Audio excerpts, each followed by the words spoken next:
Hey, welcome back to Crimes and Closets. This is Beth in my closet in North Carolina. And this is Christy in my closet in St. Louis. Good morning, Christy in St. Louis. Good morning, Beth in North Carolina. How are things? Now that we've established that, backwards and forwards.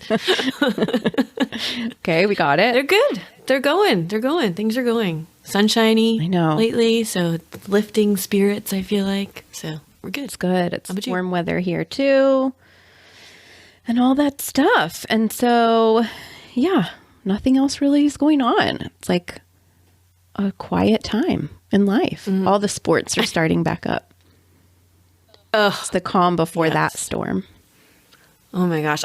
Yes. I'm glad that some of them are starting up because my oldest has had a big hiatus between football and track, but now he's in track and it just started Monday, and it's nice that he's got something to do for a couple hours and I don't feel like he's just sitting in the dungeon. Yeah. All afternoon when he gets home from school. This is not the one that sits in the dog cage, by the way. It's a different one. Well, that one has all the activity in the world, and he still sits in dog cages. So, whatever. I have my oldest one is playing spring football. And so that's starting Saturday. Oh, nice. And then baseball starts for my youngest. I hate. Our baseball started in the winter because they did indoor practices. Oh, that's right. Your little one does baseball. I hate baseball. Bless, I hate baseball. I think it is so boring. I actually like it a lot. We've had this conversation before. I really like watching games. I'm annoyed by all the practices, honestly. Like, I just feel like I want a league that's one practice and then one game. Okay. And that's it. I don't need 4 practices that are 2 hours long and I have to sit there because my kid can't behave during practice, so I'm asked to stay. Sorry. You're now encroaching on my personal time.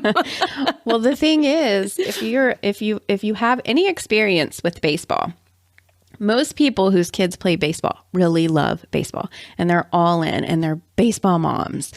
And God forbid you bring a book to the practice or something, because they're like, these people, they make shirts for their child with their number on them and their name. And they have chairs, special chairs and stuff like that are the team colors. And if you are the mom who brings the book, you are like judged and exiled from the group right away. So you got to make a choice. You better be there to cheer, not read. That's right. Or just watch and buy shirts and all that fundraising stuff. And I just can't do it. I have a podcast. I have to read. I got things to do. Yeah. So I'm not in the in crowd, baseball mom in crowd. I'm okay with it. Yeah. I don't feel like I'm on in the baseball mom in crowd, honestly. I'm not like, I don't really like to get involved and like super involved. Right. I'm there and I'm watching and I'm cheering, but I'm like, I'm here in my bubble. Right. And I'll say hi to you. Right. But I don't really get involved in the like clickiness of That's stuff. why we're friends. Yeah. Okay. So anyway. What else? Do you have anything else? We have a announcement. Right? Our podiversary. Our podiversary is coming up. March Our second 30th. We're turning 2, and we're going to do a super fun live Zoom event. You heard it right. Yeah. A live Zoom with us. It's like, it's a call. We're doing a video call with you guys. For sure. For those who want to participate. We're coming into our closet with us, and we are going to hang out and talk about what y'all want to talk about on March 30th. Check our social media for details. If you are a Patreon member, a closet sister with us, then you just get a link. You're getting in. But if you are not and you want to come and join us, you can pay $5 with the link in our bio and come and do the Zoom with us. And I think you want to. Yeah. Or you can just become a Patreon. Or you could become a Patreon. And we have new Patreons. Do you want to shout them out? Yeah, sure. Because we are so sorry. We forgot to shout them out the last couple of episodes. Hasn't it been a couple that we forgot to do? Well, the last one for sure. Yeah. So we have Jackie R, right? She was one of them. Heidi M, Angie R, Caroline C, Christina A, Adrian B, and Laura S. There you go, Closet Sisters in the house. Thank you. Thank you. Your support means a lot. And we can't wait to hang out with you guys on the number 2 anniversary, March 30th. Yeah. We'll keep talking about it. We'll keep reminding you. Yep. And you'll get even more reminders because you're patrons and you're going to get some extra episodes before then. Yep. So they're coming soon. Actually, so they've already come some. If you know, you know. If you don't, you don't. All right. I have a crime. Let's talk about that. Yes. Okay, here we go.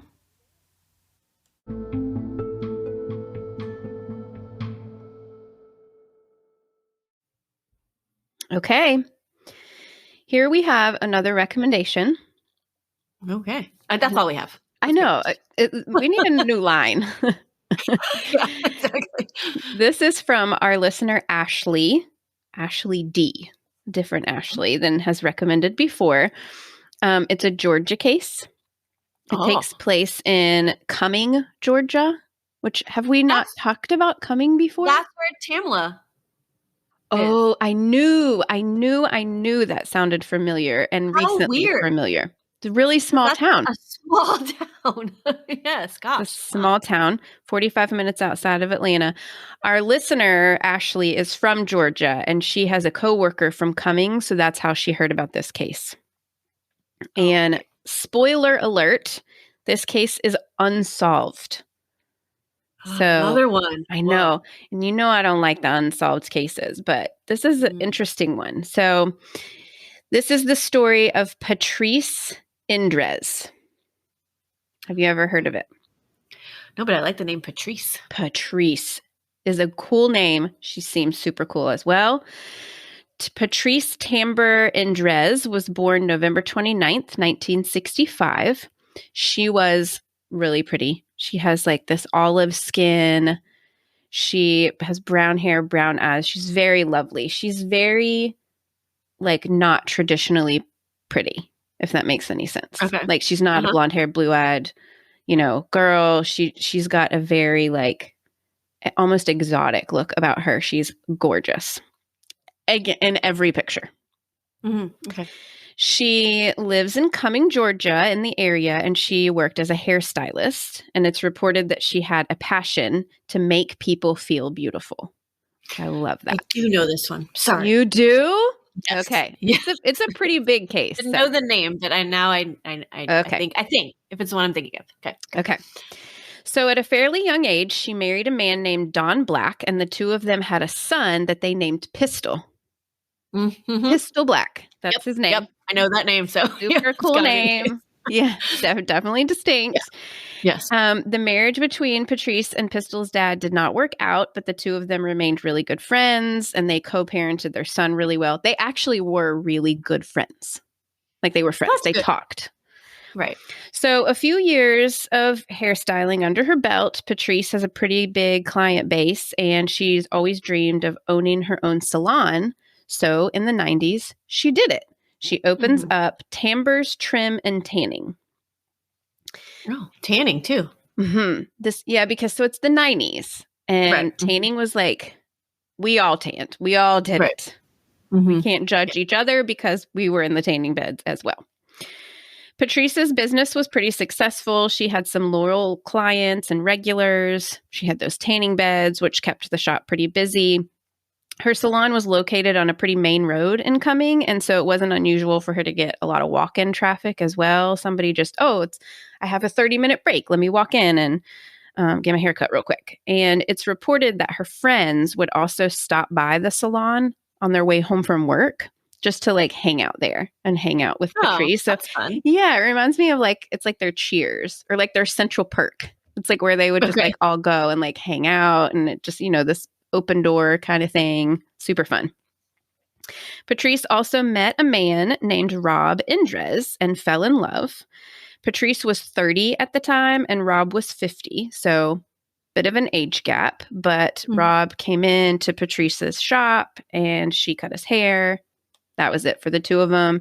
And in 1997, they got married.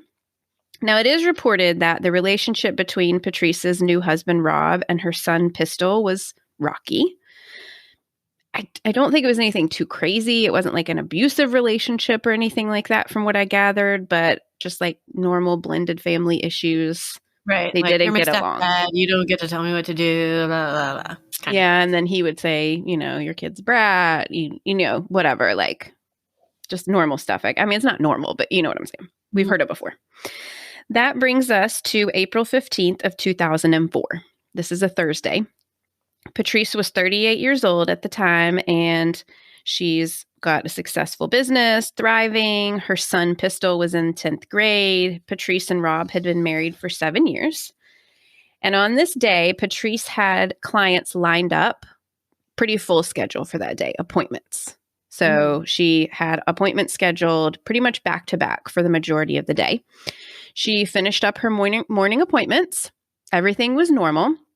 She had a bit of a lunch break before her next appointment, which was coming in at noon. And when the person came in for their 12 o'clock appointment, Patrice was nowhere to be found. Not in her store, couldn't find her anywhere. So the person looks around, they kind of holler for her. Her car's parked outside, but she's nowhere, can't find her anywhere. So the patron calls the police and is like, you guys need to come and check out what's going on. She's left her shop. Like, I can't find her. I have an appointment with her. I don't know where she is. So the police come out. Again, they find her car parked in the parking lot. But since her shop was on a main road, everyone would drive by in this small town. And she always parked her car in the same exact space every single day. Much like I think all of us would. If it was our business, we go to work every day, we park in the same place. On this day, her car was parked in a different spot. So it wasn't parked in the normal place, backed in towards the side where it normally is. So that's the first odd thing. They go into the salon and there's no signs of any struggle. There's no disturbances. There doesn't look like there'd been a fight or a scuffle in any way. Nothing was out of place. Her purse and her car keys were there. And it does look like to the police that her purse may have been gone through, like rifled through, or like somebody had reached in to like look for something. And, when they pulled their hand out, things kind of got like, just looked rifled through, but nothing was missing. Her wallet was there, her credit cards, she had cash in her wallet that was still there. So, they don't know what that was about. Her lunch was actually found by the microwave, uneaten, like she had been getting ready to heat it up and got distracted or whatever and just left it sit there. The only thing that is missing or odd in the salon was that all the cash from the cash register had been cleaned out. Like it was completely empty, bare cash register, which apparently was not normal. Normally That's interesting. Yes, very interesting. Because like her cash and her purse was still there, but so they took that maybe to stage it as a robbery. Potentially. Her money, which is weird. But anyway. It is, especially if they went through her purse, which they're thinking maybe they possibly did. But yes, very weird. And Patrice, she's just gone. She's just gone. She's vanished. This is very unlike her. Very unlike her. It's unlike any of us. Like, why would she just walk away from her salon in the middle of the day during business hours with appointments scheduled, like knowing people are coming in? She doesn't take her purse. She doesn't drive her car.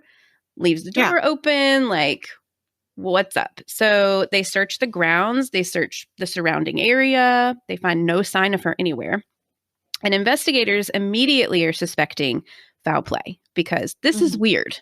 It's just weird. Something happened. So they try to piece together a timeline of what happened that morning. Like, we want to find out exactly what we can factually prove that Patrice did. So Patrice came into the salon and opened it up around 8 o'clock in the morning, which was customary for her. She had an appointment that day at 9 o'clock, and the person came in, and that appointment ran until a few minutes after 11. Okay. So at 11, what's your question? She's raising her hand. Yes, Miss Caulfield. I didn't want to talk over you, but I wanted. Okay. Do we know since you said her car was not parked where it normally is, do we know if it was initially when she first came in? Like, did that first patron able to say that, well, yeah, her car was in the spot earlier where she normally parks? You know, that's a good question. And I don't know the answer to that, honestly, but I'm going to say that it was parked where it's supposed to have been, because otherwise it wouldn't have been weird that it was moved later. But I don't know the answer 100%. Okay. That's just my guess. I don't know. Okay, so she has this appointment at 9:00. The appointment runs until a little bit after 11. And then at 11, she had a quick haircut, just like a quick 20-minute haircut. That appointment ended just before 11:30.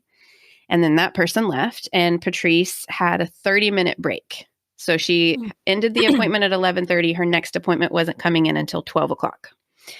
So she's going to eat her lunch. So they think she went into the kitchen. She pulled out her lunch. She was getting ready to microwave it. And at 11:35, the phone rings. Okay. So someone calls at 11:35. She answers the phone. The conversation lasts for 2 minutes, and her phone hangs up at 11:37. Then at 11:50, the phone rings again, but Patrice does not answer it. So then her next appointment comes in at 12:00, which is 10 minutes after that phone rings, and she's nowhere to be found. They call police. So police know that there's a short window of time that she was by herself in the salon, first of all. 11:30 to 12:00 was the only time that she was alone that morning. Mm-hmm. And then they can narrow it down even further, and they know that she was fine between 11:35 and 11:37 because she was on the phone with somebody.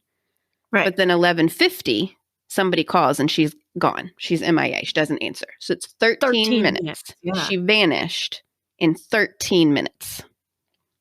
Right. Okay. Or in 23 minutes, because if that other person didn't come in till noon, like she could have just not been able to answer the phone at that point and somebody was in. So, I mean, but Possibly. between 13 and possibly. Whatever. Yeah. But their timeline is between 11:37 and 11:50, police officially. Okay. I think the person actually came in a few minutes before 12:00 also. Like their appointment was at 12:00. They may have gotten there 11:56 or something like that. Yeah. But either way. Do they know who she spoke to on the phone? Yes, all of these people were spoken to. Yes, and everything was, no one reports anything out of the ordinary, nothing. Like she was totally fine, like normal. They called, can I make an appointment? This is what I want to get done, whatever. Yes. Okay, so what they know about Patrice, she's a really well-known member of the community. She's a successful business owner. She's very well-loved. She has no enemies. No one who disliked her, who would want to harm her that they know of. Her shop is a very upstanding shop. It was never the site of any mischief or criminal activity. She seemed perfectly happy that day. Everything was normal. It's just a mystery. Just a mystery. No one has any idea where this woman has gone in this potential 13-minute time frame. So police hit this hard. The Georgia Bureau of Investigations gets involved. Our old friends at the GBI. There's no forced entry at any door in the salon, which it's not crazy considering it was the middle of the day. It was business hours. The front door would have been left unlocked, if not open. So there are obviously fingerprints in the salon because it's a business, and there's hair. There's a lot. And a lot of hair. Lots of hair. Hundreds upon thousands of different profiles can be found. So weeding through them and trying to find a potential suspect with those is impossible. Like it's not something that can be done. I am curious to know, and I was thinking about this, I looked and looked and looked to see if I could find anything in the reports about this and couldn't, but I wonder if there were any fingerprints on the cash register because we know that it was emptied out. So, and honestly, only employees should be touching that cash register. So people that work there's fingerprints would be on it. But if there's anybody else's, that's a red flag, in my opinion. That's going to be somebody foul play. Yeah. or No, I whoever. agree with that. Except if they made her empty it, then it would only be hers. So maybe that's why maybe there wasn't anything found but hers. Right. But So it doesn't say either way. It doesn't say yeah. whether they did test it for fingerprints. It doesn't say if it was unremarkable. It doesn't say Mhm. anything. Hmm. It does say they looked for fingerprints, but there were just so many that they couldn't narrow it down to anybody. But anyway, so it must have just been unremarkable, or there were none, or whatever. Mhm. There were no footprints, not inside the salon or outside in the surrounding area.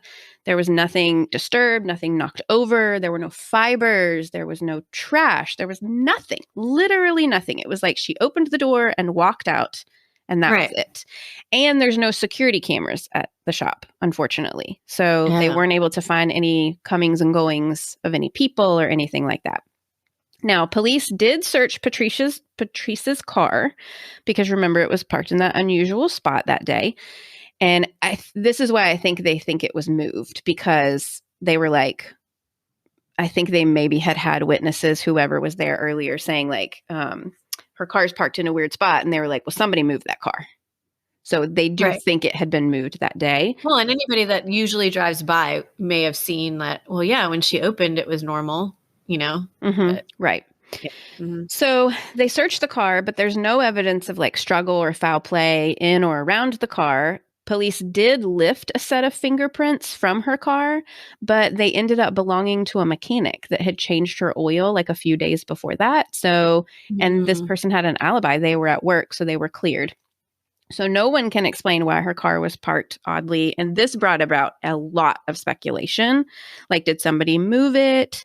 Was she planning on having someone come and park in her normal spot, like a maintenance worker or something like that they don't know about? Did someone take her away in the car and then bring it back in that short amount of time? Just lots of speculation around this car and lots of That's fear. true. That would be a quick turnaround to like move the car. Mm-hmm. Yeah, exactly. And no one see as well. But anyway, we'll get into some theories about what may have happened right after this break.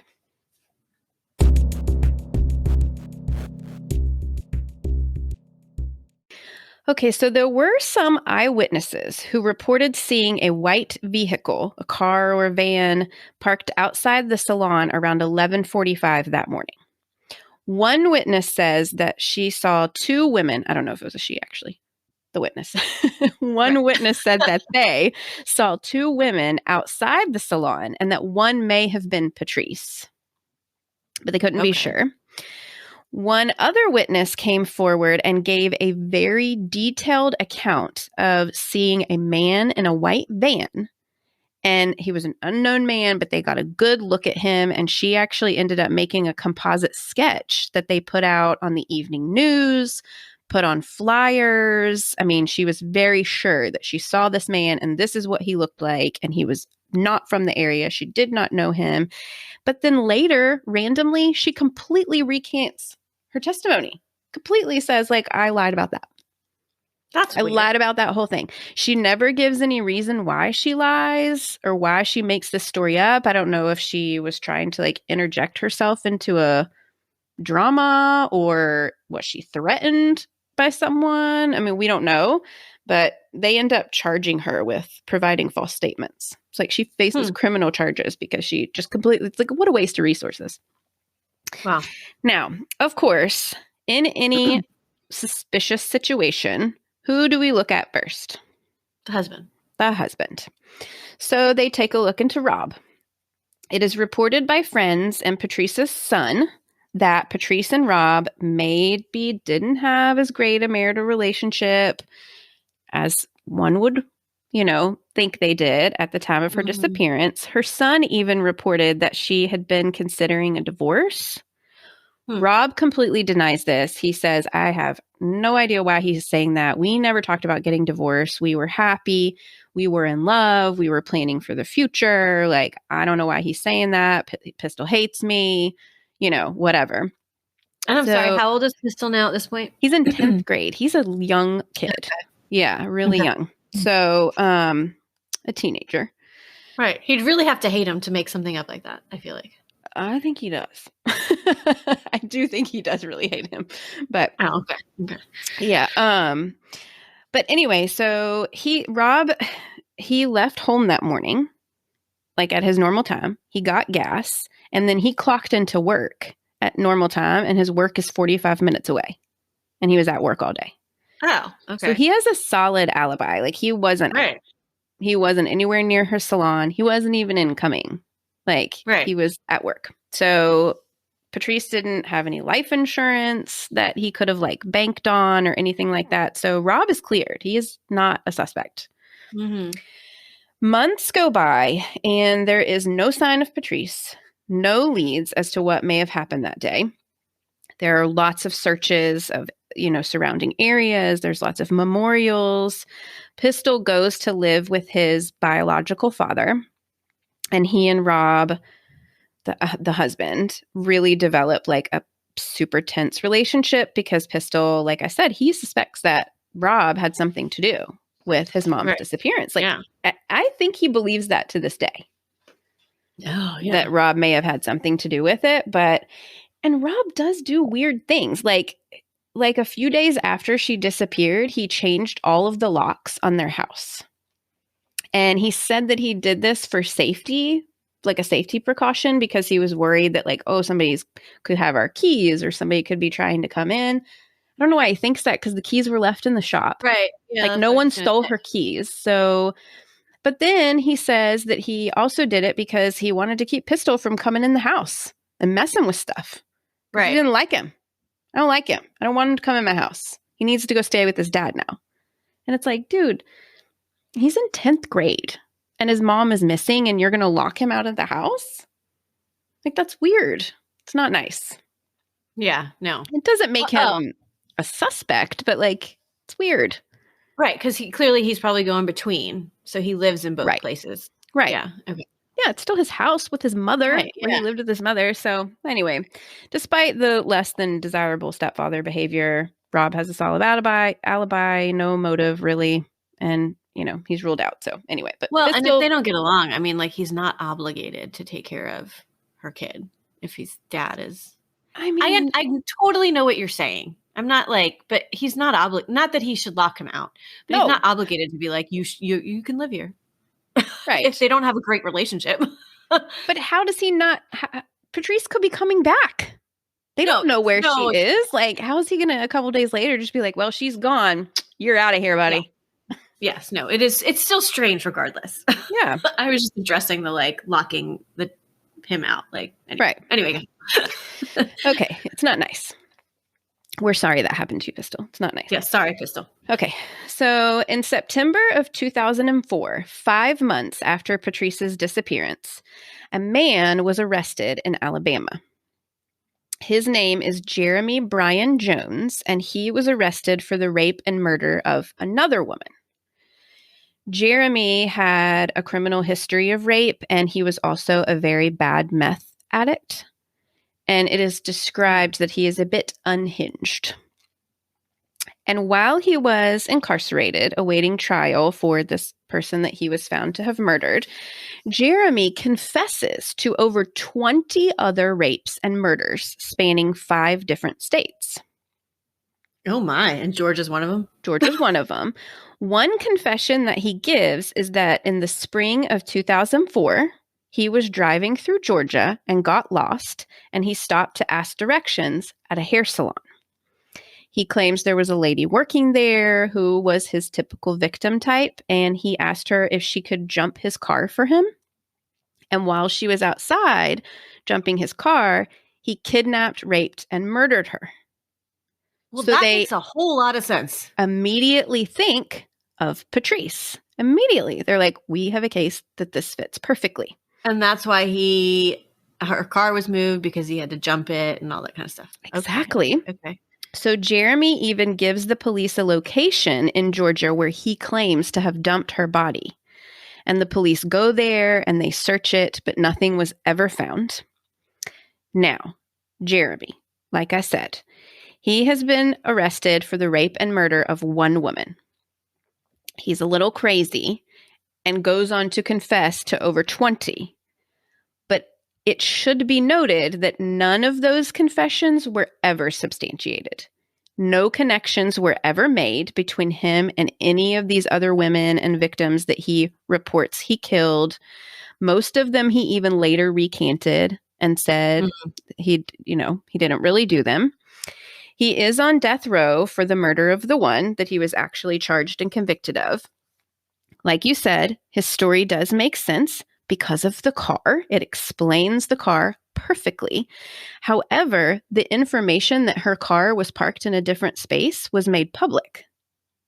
So he wasn't telling them anything that anyone who was following the case wouldn't know. This was public knowledge, and he's just explaining it. So it seems like he might just be one of those like psychopaths who wants to be famous for killing more people than he really did, or wants to be like declared a serial killer when really he is just sick, just a liar. So, but he was a person of interest. Right. Okay, so we're going to fast forward almost 2 years. 2 years of wondering, 2 years of heartache for Patrice's family, and it's now December 2005. In a town next to Cumming, a church group is gathered to celebrate the building of a new fellowship hall. So the people there, the church members, noticed vultures circling a spot near them in the woods, and they assumed that a large animal, like a deer, had died. So a couple of them walk into the woods, into the spot, and they do, in fact, find a dead deer. So they're like, oh, that's what it was. So they turn around and start to walk back to the church. And as they do, one of them sees a human skull, clear as day, laying right there in the middle of the woods. Yikes. So they immediately go to look further, and they see a huge pile of leaves that had recently been unearthed because it had rained heavily, I guess. And underneath where it had washed out, they could see a pile of bones.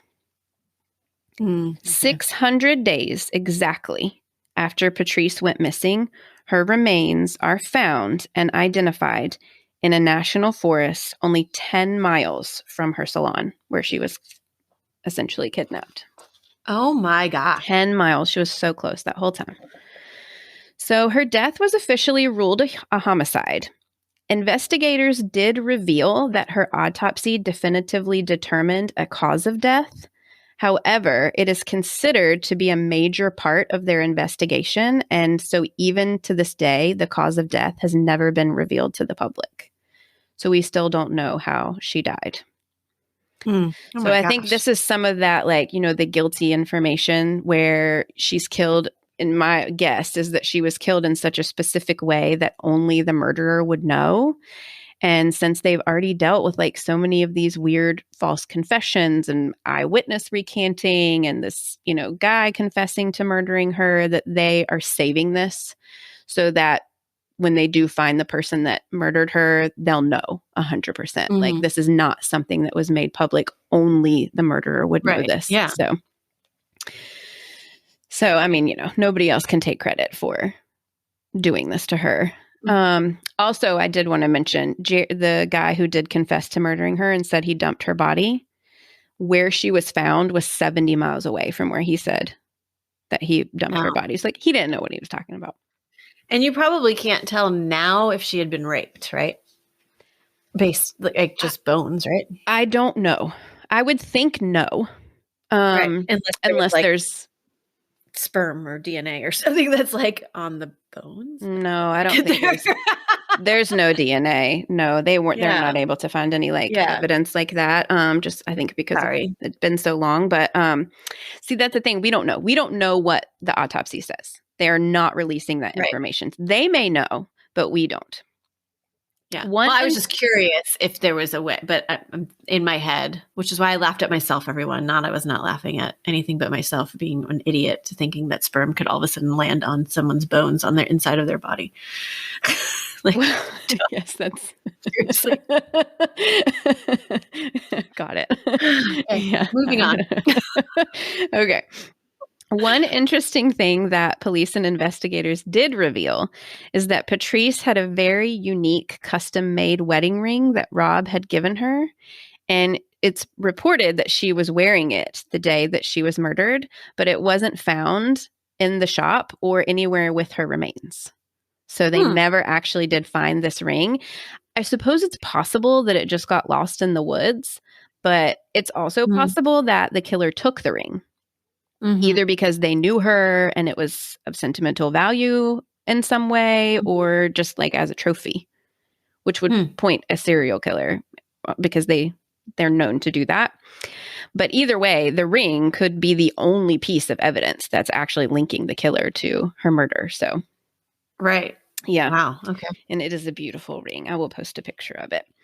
So the last theory that I want to talk about is another serial killer. Well, an actual serial killer, because the first guy was just bananas. So this is a guy that police looked into named Gary Michael Hilton. You may have heard of him. He is known as the National Forest Killer. Yeah. Okay. He committed and was convicted of like a string of murders in North Carolina, Florida, Georgia.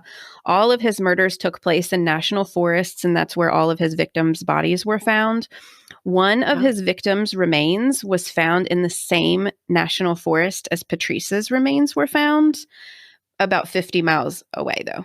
So it was a big, big forest, 50 miles away, but it puts him in that area, in that forest, killing people around the same time frame and leaving their remains. So other than that, there's no actual connection between them, just the location of the remains. But he was a person of interest. He was arrested in 2008, and he's in the clink. And he's not talking about this. Have they asked him about it? I don't think he's not saying that he is the one that killed her. I personally am not really sure about this guy because, that's not his MO. Oh, okay. He would abduct his victims in national parks, while they were hiking or camping or on trails, and then kill them there and leave their bodies. He didn't randomly pull into businesses on the side of the road and then take them to a national park. But I mean, it could have been him. Just a crime of opportunity or something. He's a sick killer. So don't put anything past him. He's a real POS, but I don't know. I don't know. His crimes are terrible. There's a lot of podcasts that do stuff on him. Gary Michael Hilton, if you want to look in and if you're so inclined. I think I'm good. So this April 2022, will be 18 years since Patrice's disappearance and murder, and we still don't have very many more answers than we did way back 18 years ago. There's an episode of Unsolved Mysteries on this case, the new one, on Netflix. And there are interviews with Rob, her husband, her son Pistol, and some of her friends. She seemed really wonderful. Pistol seems like a really dedicated, grieving son. Rob, I don't know. He comes off kind of, he's weird. I'd watch greasy or something. Yeah. That's not a good word. That's not what I mean. But do you know what I'm saying? He comes off really not even sketchy. Just, I don't know. He's just odd. Yeah. He's a vibe. Odd duck. He's a vibe. Just sure.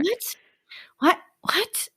And he speaks really poorly of Pistol. And he says at one point that he kept all of Patrice's ashes because he doesn't want Pistol to have any of them. Yes, I was just going to say something about that. There's something about the ashes that.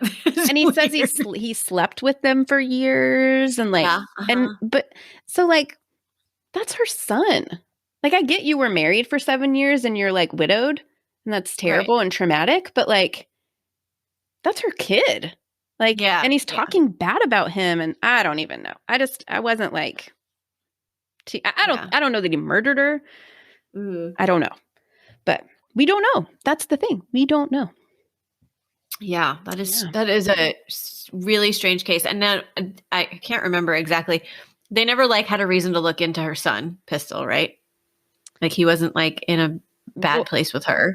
No. They were super, super duper close. And I think he was at school. He had an alibi. Right. Okay. He wasn't, he wasn't ever a suspect. Or the ex-husband. I think they did look into all of those people, and everybody was cleared. There just wasn't anybody that they were able to pinpoint could have actually been there. Gosh dang. It's weird. So crazy. And it's if you just had a camera up. I know. But There would it have been was like one more clue or right. whatever. Mm-hmm. I want to know what her car was moved. I think that's so Yeah. strange. Like, where's her ring? What's up with the cash register? It's just all weird. The whole thing Yes. is weird. And It is. yeah.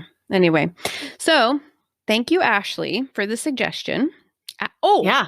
And Ashley, our listener, she has a podcast too. I think Oh, I told right. you about this. She has a Yeah. podcast based on the Netflix show Stranger Things, which I loved that show. I think that's a really Me too. crazy show.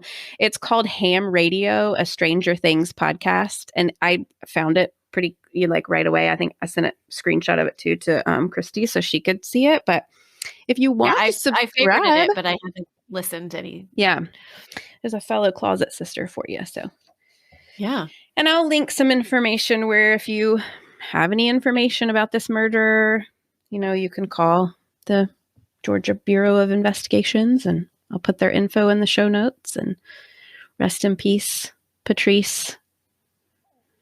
And Yes, gosh. yeah. These unsolved ones are just such crap. Yeah. They're hard cases to do because there's no closure on them, but I do like them because I like them. Yeah. It makes us smart. It makes you smart? It makes us smart to learn about these cases that are not solved. Like, what could have been done? What can we do to like make it so that, right, we don't have unsolved cases like this anymore, Yeah. Yeah. No, that's true. And they intrigue me, and it makes me really want to like, what the heck? What's going on? How can we figure this out? But I don't like them because I'm like, why the heck can't we figure this out? Like, why is it there's a dead end and it just goes cold. Yeah.